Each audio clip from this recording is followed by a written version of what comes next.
For now, we want to touch base with our crews. We're going to be talking to Leslie Hudson, who's been monitoring this storm. Leslie, you've been in all of it here. Obviously, we can see the wind right now. Bold choice to keep your hair down. We got to pull it on up. Give us a bun. And Leslie, we talked about this yesterday. You said your cameraman, who is from that area, said this is as bad as he's seen it.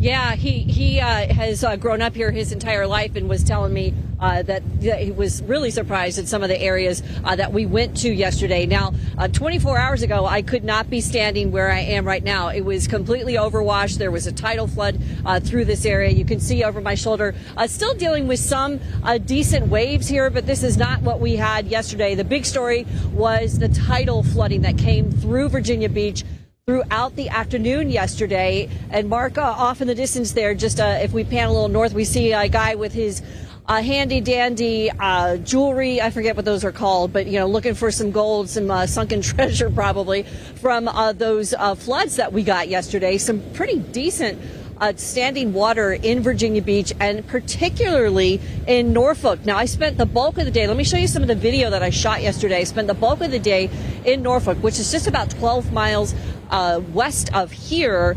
And, you know, the folks that were in this area, this is called Colonial Town, said that this also was the highest flooding they've seen since Hurricane Isabel in 2003. So even though this area of Colonial Town is known to flood, the significant standing water was more than they were expecting. And as you can see, there was car after car driving through the flooded waters. We know the mantra, turn around, don't drown, but I saw at least 20 cars flood out yesterday in the few hours I was over there, and I was moving around. So a lot of people were trying to get through those standing waters. It did not work out for them.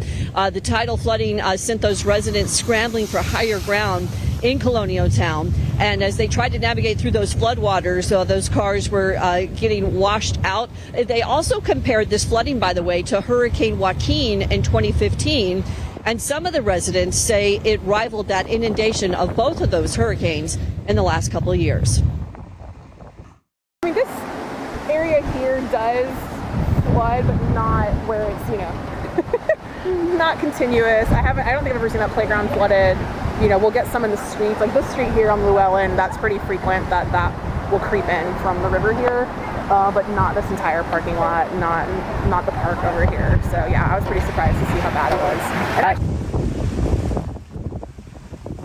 So this past weekend also marked the king tides here in the Virginia Beach, Norfolk area. So not only did we have the coastal tropical wind and rainstorm, they also had king tides, which also aided in that higher inundation than what they were anticipating. It kind of exacerbated the coastal flooding in this area. The crews are continuing to monitor hotspots this morning.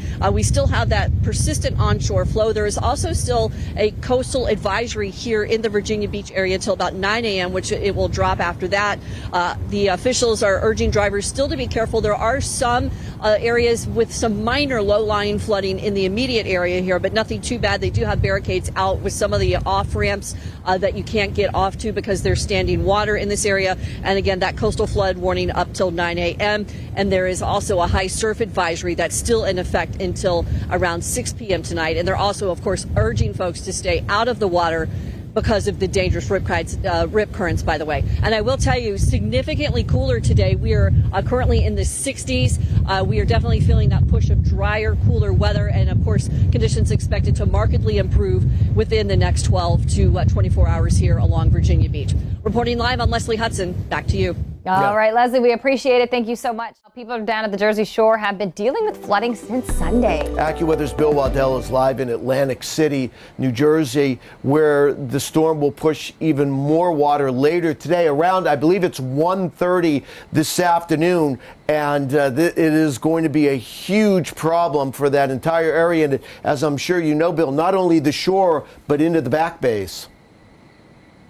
Oh, absolutely, Bernie. Ari, good morning to you. And that's why officials are telling people be prepared for even more water and move those cars to higher ground. You could see here at the boardwalk in Atlantic City, barely anybody out here. We've got the boardwalk to ourselves. A very rough surf here this morning. But again, we're coming out of low tide. So most of the flooding issues that were happening earlier this morning before the sun came up, most of those are receding. All eyes, as you said, Bernie, on 1 o'clock, around 1:30 this afternoon, when we're expecting that next high tide where we could see some major flooding issues here. Now, take a look at the video. You could see from the boardwalk, not many people have been out in the wind and the rain. We only saw a few families bundled up in ponchos. Most of the conditions keeping people inside Sunday afternoon. We've seen flooding in trouble spots. It's already been causing some problems this weekend. And early this morning, a number of roads to the Atlantic City area were closed. Emergency officials here in Atlantic City are warning people to stay away from the water and to move those cars to higher ground and out of vulnerable areas. Saltwater flooding, of course, can cause even more headaches than freshwater flooding damage. So you still have time to move vehicles to higher ground. We still have the wave parking garage, and we're recommending residents that if their car was in water today, to move their car to higher grounds. If it's too much salt water, your car is going to be wrecked. Salt water is not good for cars, even when they're not moving.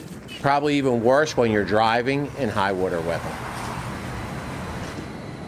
Yeah, and you can see there are high water rescue vehicles that are deployed throughout this area. There are some rescue swimmers on standby as well. Of course, officials are telling us they're hoping that they will not be needed. Most of the water rescues that happen during storms like this are preventable. Many cases it's people out driving, going around barricades when they shouldn't be. So again, guys, officials here tell us that they are prepared along the Jersey Shore. They have those high water rescue vehicles ready. They have the swimmers and the train crews ready to go. Very hopeful that they're not going to need them. But again, they say the clock is ticking, only a few more hours until that big high tide this afternoon.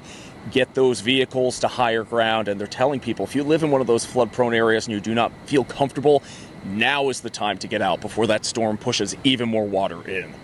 All right, Bill Wadell live in Atlantic City, New Jersey. Less wind, but that prolonged northeasterly flow causing the high tide. It's around 1:30 this afternoon. I'll show you that coming up. It's pretty impressive what's coming, and as Bill said, a little dangerous.